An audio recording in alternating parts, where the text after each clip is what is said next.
Welcome to the adventures of the monad. Let us continue to look at the process of discipleship. When a person seems to possess the necessary qualifications to pursue the path effectively, a master may focus on that person for a period known as probation. During this time, the person will be closely observed. The pupil will not have direct communication with the master and is unlikely to hear or see anything from him. Normally, no special trials or difficulties will be put in the aspirant's way. The person will be carefully watched to determine their attitude towards the daily troubles of life. For convenience of observation, the master makes what is called a living image of the probationary pupil. That is, an exact duplicate of the person's etheric, emotional, and mental bodies. He keeps this image in a place where he can easily reach it and places it in a magnetic rapport with the person themselves, so that every modification of thought or feeling in the person's own vehicles is faithfully reproduced in the image. The master examines these images every day. This allows him to obtain a perfectly accurate record of his potential pupil's thoughts and feelings with minimal effort. Based on this information, he can decide when to bring the potential pupil into a closer relationship known as the accepted pupil, which I will describe shortly. Lawrence states that during the entire process of becoming an accepted pupil to finally taking the I-3, the master directly introduces himself to his pupil just 3 times. Why so few meetings? The answer lies in the law of self-development. We have to pull ourselves up by our own bootstraps. We cannot be spoon-fed everything and expect to become gods. We have to do the hard work ourselves. That is not to say that your teachers are not putting signposts into your life to guide you and whispering in your ear. Rather than being given answers, the pupils are asked questions in life and they have to solve them. When a disciple is accepted, there isn't usually much of a formal ceremony. The teacher gives some words of advice, informs the new student about what will be expected of them, and sometimes, in a kind way, finds a reason to congratulate the student on the work they have already accomplished. The live image created by the master of their pupil reflects not only the flaws or disruptions, it reflects the entire state of the student's awareness. It's important to remember that the student must attain not just a passive but also an active virtue as a requirement for progress. If a student on probation does something exceptionally well, the master will briefly give them extra attention and may offer some form of encouragement or assign them additional work to see how they will handle it. However, a master often delegates this to some of his senior students, and in today's environment, there is almost complete delegation of authority to senior pupils of the master. The connection between the student and their teacher is mainly based on observation with occasional interaction. The masters typically do not use special or sensational tests. Instead, they allow the student to lead their daily life, believing that their actions and behaviors provide adequate insight into their character and progress. The average probation period is said to be 7 years, but it can be extended indefinitely or, on the other hand, significantly shortened. It has been known to last for 30 years and has also been reduced to just a few weeks. During the probationary period, the person's highest consciousness operates on the higher mental plane according to Ledbetter. This tells us that the probationer has moved the focus of their monad into the 47-4 permanent molecule. This is effectively a prerequisite to begin one's training. When students are accepted, they become part of their master's consciousness to such an extent that whatever they see or hear becomes known to their master. It doesn't mean the master sees or hears it at the same moment. although that often happens, but rather that it is stored in the master's memory as it is in the student's. The master can recall it at any time. Similarly, whatever the student feels or thinks is also within the emotional and mental spheres of their master. The teacher merges the student's energy field with their own so that their abilities can be constantly active through the student without the need for the teacher's direct focus. It's important to note that the student shouldn't just be an unconscious channel. Instead, they must become an actively intelligent collaborator. If, unfortunately, a thought should enter the pupil's mind, that is not appropriate.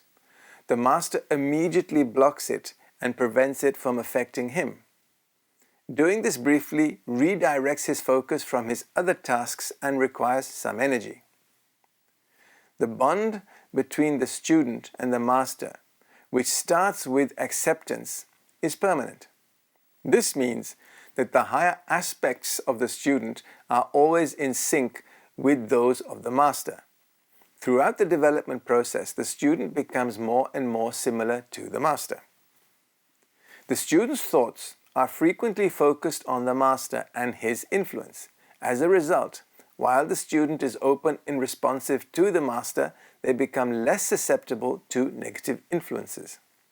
It is not expected that a pupil should be constantly thinking only of their master. Still, it is expected that the image of the master should always be in the background of their mind, readily accessible and available whenever necessary in the ups and downs of life. While it is essential to have reasonable relaxation and change of thought for mental well-being, the pupil should be careful not to entertain any thoughts that they would be ashamed for their master to see, even for a moment. The process of attuning can only occur slowly. A living being is being shaped. It's important for the gradual internal growth to adapt the form to external influence, similar to how a gardener gradually shapes the limbs of a tree.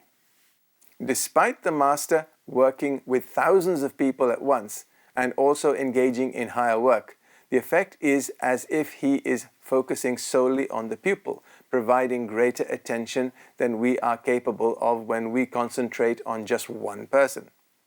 The master now delegates the task of adjusting the lower bodies to some of his older pupils, while maintaining a continuous connection between his own vehicle and those of the pupil.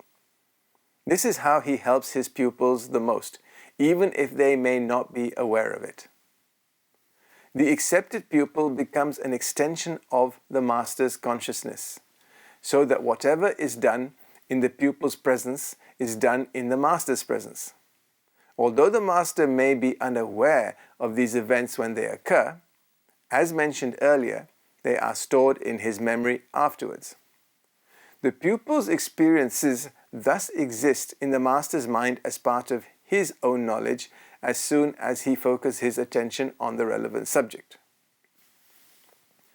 The consciousness of a pupil and a master are interconnected such that even physical stimuli such as a slight shock or noise in the pupil's consciousness are also experienced by the master. As a result, a wise pupil aims to prevent any form of shock, making them generally gentle and tranquil individuals. A student is always connected with their master by a constant current of thought and influence, which expresses itself on the mental plane as a great ray or stream of dazzling light of all colors, including violet, gold, and blue.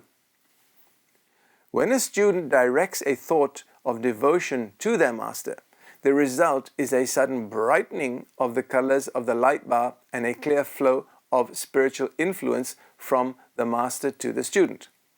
This is because the master's power constantly flows outwards in all directions, much like sunlight. The student's thoughts strengthen their connection with the master and create a wider opening through which the vast ocean of the master's love can flow.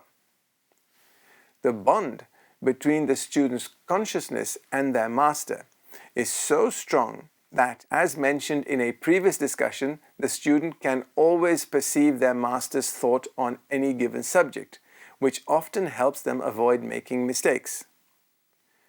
This privilege must not be misused. It is a power of ultimate reference in questions of great difficulty.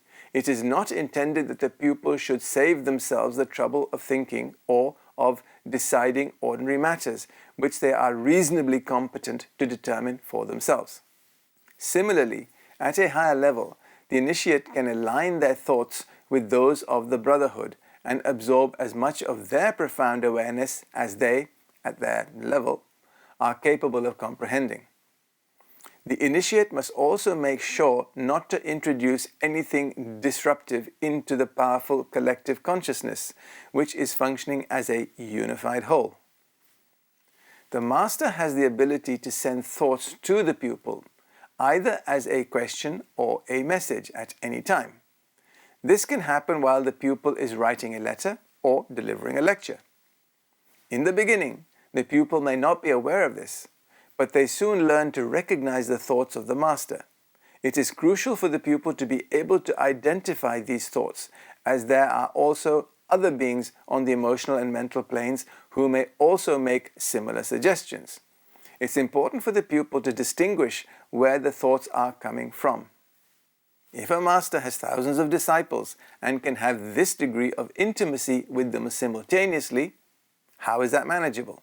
The answer must lie in the capacities a monad develops when they are a 45 self and can function in 7 dimensions.